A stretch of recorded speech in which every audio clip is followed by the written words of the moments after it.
दोस्तों कहते हैं कि पानी में रहकर मगरमच्छ से दुश्मनी नहीं करनी चाहिए, लेकिन कुछ लोग होते हैं जो अपनी किस्मत को चुनौती देने में ही गर्व महसूस करते हैं। और जब किसी को अचानक सत्ता की कुर्सी मिल जाए तो कई बार उसे लगता है कि अब वो दुनिया का सबसे ताकतवर इंसान है। अब जो चाहे वो कर सकता है, लेकिन यहीं से शुरू होती है उसकी असली परीक्षा। ऐसी ही एक कहानी हमारे पड़ोसी देश बांग्लादेश की है, जहां एक शख्स को अचानक ऐसा लगा कि अब पूरा देश उसकी मुट्ठी में है। नाम है मोहम्मद यूनुस।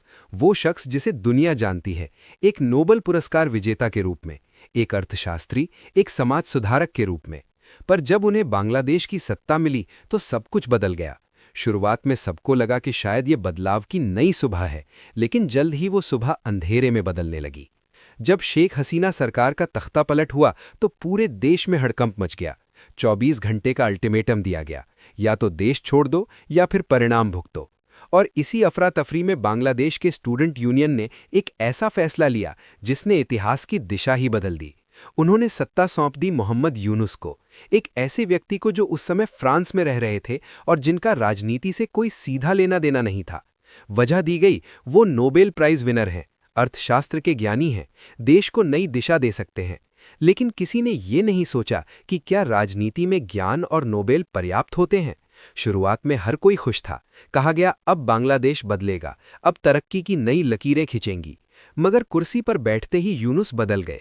वो शख्स जो कभी जनता का मसीहा माना जाता था, अब सत्ता के नशे में चूर नजर आने लगा। उन्होंने सबसे पहले क्या किया? भारत से टकराव शुरू कर दिया, जैसे कोई पुराना हिसाब चुकता करना हो। भारत जिसने हमेशा बांग्लादेश का साथ दिया, 1971 की आज़ादी से लेकर हर संकट तक हर कदम पर सहयोग किया, वहीं अब यूनुस की निगाहों में विरोधी बन गया। और भारत ने क्या किया? शुरुआत में वेट एंड वॉच की नीति अपनाई। भारत जानता था कि राजनीति का तापमान कभी कभी अपनी ही गर्मी में ठंडा हो जाता है, लेकिन जब हालात बिगड़ते गए, भारत को भी पलटवार करना पड़ा। यूनुस ने आर्थिक सुधारों का वादा किया था, पर नतीजा उल्टा हुआ। अर्थव्यवस्था गिरने लगी, विदेशी निवेश ठप पड़ गया, रोजगार के मौके घट गए और जनता, वही जनता जिसने उम्मीद की थी, अब सड़कों पर उतर आई। नारे लगने लगे, यूनुस इस्तीफा दो, देश को बर्बादी की ओर मत ले जाओ। यहां से कहानी ने एक नया मोड़ लिया। बांग्लादेश के राष्ट्रपति मोहम्मद शहाबुद्दीन ने एक ऐसा बयान दे दिया जिसने पूरा देश हिला दिया। उन्होंने कहा, जब शेख हसीना ने देश छोड़ा था, उन्होंने कोई आधिकारिक इस्तीफा सौंपा ही नहीं था। अब सोचिए, अगर ये सच है तो इसका मतलब क्या हुआ? इसका मतलब ये कि मोहम्मद यूनुस की सरकार पूरी तरह असंवैधानिक है। और फिर सवाल उठा, अगर ये सरकार वैध ही नहीं है तो इसके सारे फैसले क्या किसी कागज की कीमत भी रखते हैं? दोस्तों, ये वो वक्त था जब बांग्लादेश की राजनीति में भूकंप आ गया था। जनता के बीच अस्थिरता, राष्ट्रपति और प्रधानमंत्री के बीच टकराव और भारत बांग्लादेश के रिश्तों पर छाया साया, सब कुछ उलझने लगा। यूनुस के फैसलों ने पूरे क्षेत्र की स्थिरता पर सवाल खड़े कर दिए। लेकिन असली खेल तो पर्दे के पीछे चल रहा था। कहा गया कि यूनुस के पीछे कुछ कट्टरपंथी ताकतें हैं जो नहीं चाहती कि बांग्लादेश भारत के साथ खड़ा रहे।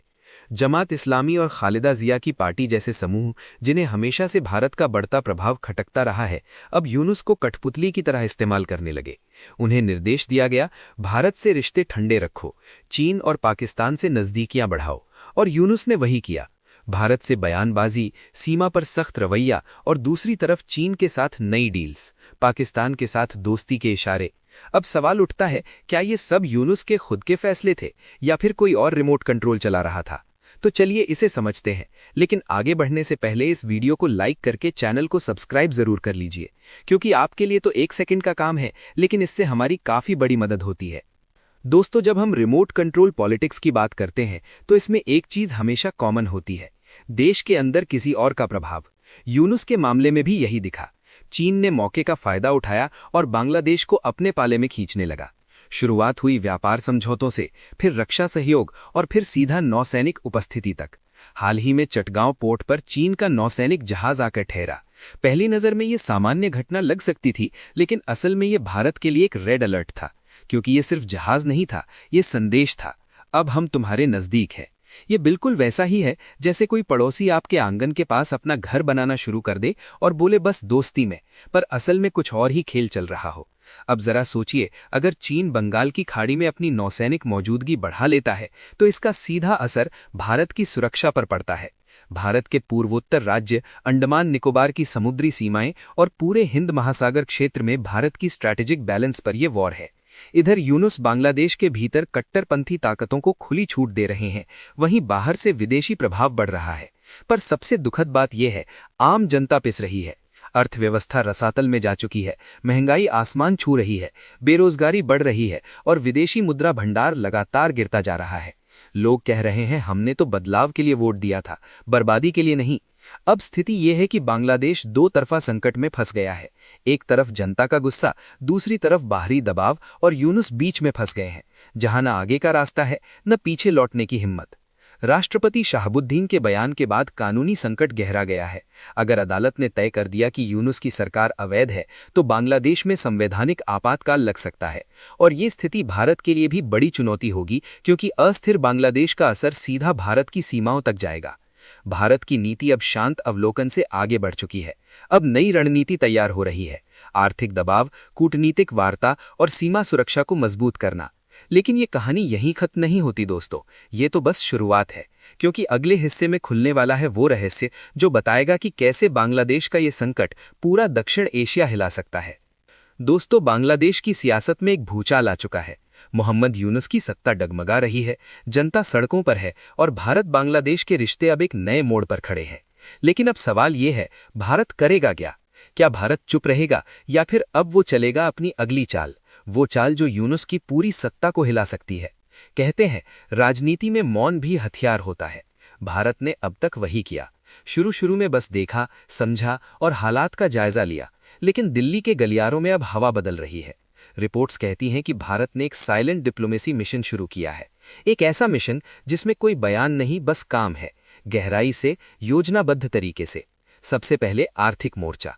भारत जानता है कि बांग्लादेश की अर्थव्यवस्था विदेशी निवेश पर टिकी है और सबसे बड़ा निवेशक कौन? भारत। अब वही भारत धीरे धीरे अपनी कंपनियों को रीरूट करने लगा है। कपड़ा उद्योग से लेकर ऊर्जा सेक्टर तक भारत ने कई बड़े कॉन्ट्रैक्ट रोक दिए हैं। और ये सिर्फ एक आर्थिक फैसला नहीं है, ये एक राजनीतिक संदेश है, जिसे कोई बिना बोले कह दे, अगर तुम हमें नजरअंदाज करोगे तो हम तुम्हारी नींव हिला देंगे। दूसरा मोर्चा, सीमा सुरक्षा। भारत ने बंगाल और असम के बॉर्डर पर नई टेक्नोलॉजी से लैस ड्रोन पेट्रोलिंग शुरू की है। बीएसएफ को आदेश है, किसी भी संदिग्ध गतिविधि पर तुरंत रिपोर्ट दो, क्योंकि अब डर सिर्फ अवैध प्रवास का नहीं बल्कि राजनीतिक घुसपैठ का भी है। खुफिया एजेंसियों का दावा है कि कुछ कट्टरपंथी संगठन बांग्लादेश की अस्थिरता का फायदा उठाकर भारत के सीमावर्ती इलाकों में अपना नेटवर्क फैला रहे हैं और भारत इस बार किसी भी कीमत पर इसे पनपने नहीं देगा। तीसरा मोर्चा, कूटनीति। भारत ने संयुक्त राष्ट्र और दक्षिण एशियाई देशों से कई बैक टू बैक मीटिंग की है। नेपाल, भूटान, श्रीलंका और मालदीव के साथ एक नया रीजनल सिक्योरिटी ब्लॉक तैयार किया जा रहा है। लक्ष्य साफ है, चीन को बंगाल की खाड़ी में पांव पसारने से रोकना। और यहां पर भारत को साथ मिला है अमेरिका और जापान का। इंडो पैसिफिक स्ट्रैटेजी के तहत ये देश अब बांग्लादेश की हर गतिविधि पर नजर रख रहे हैं। यानी यूनुस अब सिर्फ घरेलू संकट में नहीं बल्कि अंतर्राष्ट्रीय निगरानी के घेरे में भी है। लेकिन दोस्तों, चीन भी पीछे हटने वालों में से नहीं है। बीजिंग जानता है कि अगर बांग्लादेश हाथ से गया तो उसका पूरा स्ट्रिंग ऑफ पर्ल्स प्रोजेक्ट डगमगा जाएगा। इसीलिए अब चीन ने भी एक इकोनॉमिक रेस्क्यू पैकेज का ऐलान किया है, करीब $3 बिलियन का। कागजों पर यह बांग्लादेश की मदद है, लेकिन असल में ये कर्ज का जाल है, बिल्कुल वही जाल जिसमें पहले श्रीलंका फंसा था। और अब यूनुस उसी रास्ते पर चल पड़े हैं। पाकिस्तान भी मौके की ताक में है। इस्लामाबाद में बैठकर कई नेता बांग्लादेश की मौजूदा स्थिति को नई संभावनाओं के रूप में देख रहे हैं। कहा जा रहा है कि पाकिस्तान इस्लामी एकता के नाम पर बांग्लादेश के साथ संबंध मजबूत करने की कोशिश में है। लेकिन इतिहास गवाह है, जहां पाकिस्तान की दोस्ती आती है वहां स्थिरता नहीं, साजिशें आती हैं। अब इस सब के बीच भारत के लिए चुनौती बढ़ी है। एक तरफ सीमाओं की सुरक्षा, दूसरी तरफ समुद्री हित, तीसरी तरफ राजनीतिक संतुलन और चौथी सबसे अहम, जनभावना। भारत जानता है कि अगर बांग्लादेश में कट्टरपंथी ताकतें सत्ता में लौट आईं तो इसका असर सीधा पूर्वोत्तर राज्यों में पड़ेगा। इसीलिए भारत ने अब स्मार्ट इन्फ्लुएंस स्ट्रैटेजी अपनाई है, यानी सीधे दखल नहीं बल्कि जमीनी स्तर पर नैरेटिव बिल्डिंग। भारतीय मीडिया, एनजीओ और थिंक टैंक अब बांग्लादेश में सूचनात्मक प्रभाव बढ़ाने में जुट गए हैं। यानी जनता के बीच ये संदेश फैलाया जा रहा है, भारत दुश्मन नहीं, भारत साझेदार है, जो मदद करना चाहता है, ना कि फायदा उठाना। धीरे धीरे ये संदेश बांग्लादेश की सड़कों तक पहुंच रहा है।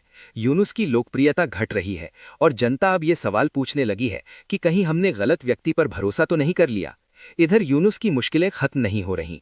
उनकी आर्थिक नीतियों पर अब खुद उनके सलाहकार सवाल उठा रहे हैं।